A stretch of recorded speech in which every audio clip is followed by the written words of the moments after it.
Okay, today we're making the perfect holiday cake, a rich, moist chocolate peppermint cake. It's made up of super chocolatey cake layers that have a hint of peppermint, topped with a light peppermint mascarpone whipped cream and crushed candy canes for a bit of extra crunch. If you love peppermint and chocolate, you are going to love this cake. So to start off, you want to preheat your oven to 180°C or 350°F conventional and grease two 8-inch cake tins. I use my homemade cake release to grease my tins, and then I also line the bottoms of the pans with parchment paper because the chocolate cake layers are quite fudgy and can sometimes stick to the bottom. Set your cake tins aside for now, and next we're going to sift together 210 grams or 1 3/4 cups of plain all-purpose flour, 75 grams or 3/4 of a cup of cocoa powder. I would recommend using Dutch processed cocoa powder if you can, 2 teaspoons of baking powder, 1 teaspoon of baking soda, and 1 teaspoon of salt. And then using a whisk or fork, give that a good mix until it's well combined and set it aside for now.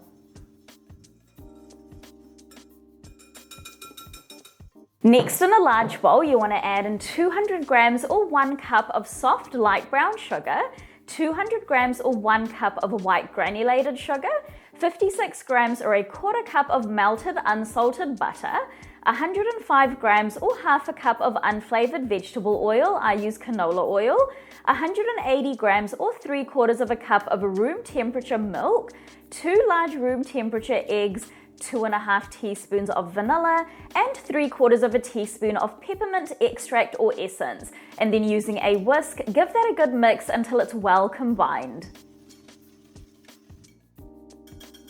Next, you want to add your pre-sifted dry ingredients from earlier to your wet ingredients, and then using a whisk, mix until just combined. You don't want to overmix, so just mix until the mixture is nice and smooth.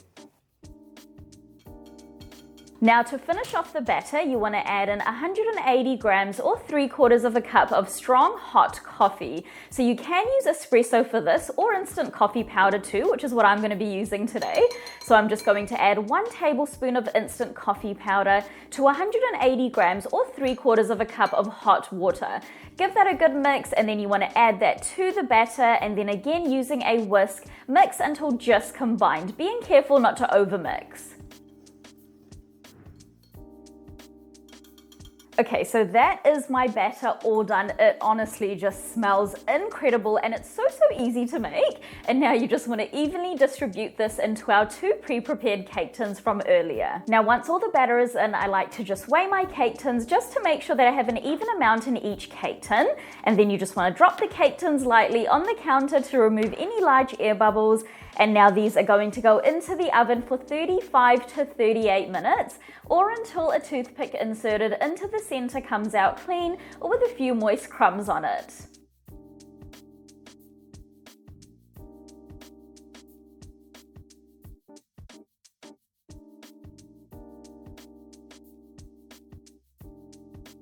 So my cakes are all done now. They look so wonderfully rich and they just smell so good.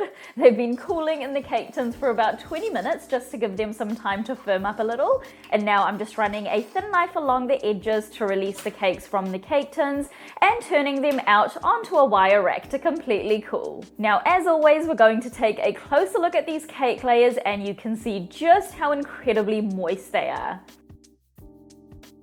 Now while these cakes continue to cool, we're going to go ahead and make our super delicious peppermint mascarpone whipped cream frosting.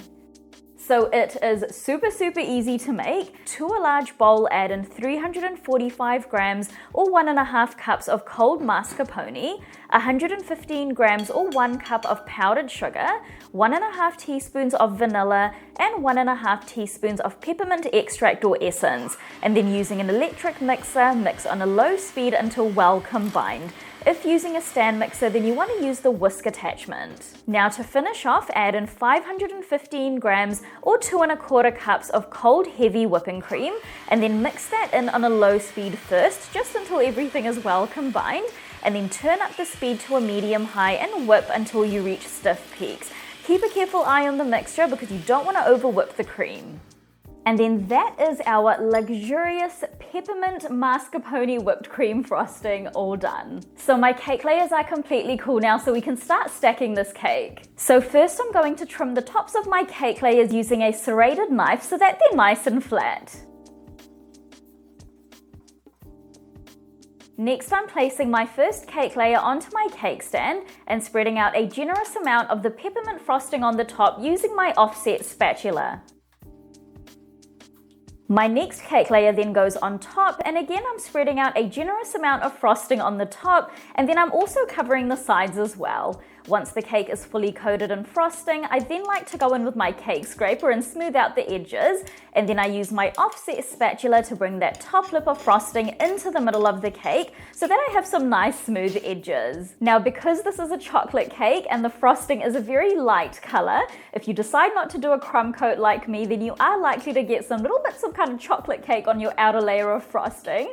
But if you prefer not to have that, then just make sure that you do a crumb coat beforehand. Now, for some final decorating, I'm going to place my remaining frosting into a piping bag with a 1M piping tip on it, and I'm going to pipe some swirls on the top of my cake. Now I'm also going to crush some candy canes to sprinkle on the top for a bit of extra flavor and texture.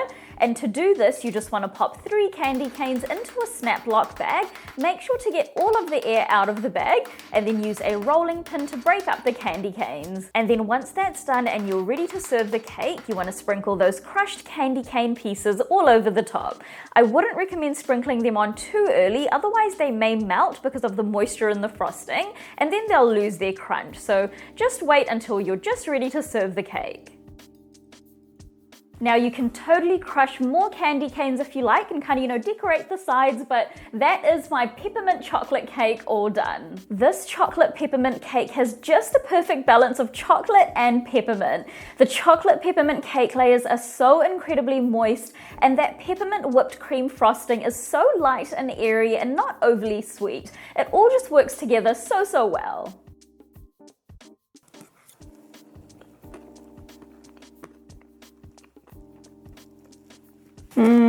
That is just so good. There is like literally the perfect amount of both chocolate and peppermint flavor. So you get both of the flavors coming through without one kind of overpowering the other. And that whipped cream frosting is just so decadent and like not too sweet as well, which I love. And don't even get me started on that chocolate cake. It is so rich and fudgy and moist, and yeah, it's just so good. And those extra peppermints on top also just add like a really nice texture. So that is it for today, guys. If you do decide to give this beautiful chocolate peppermint cake a go, then please do leave a review on my blog. It really helps my content out, and I absolutely love hearing from you guys. I'll see you in the next video.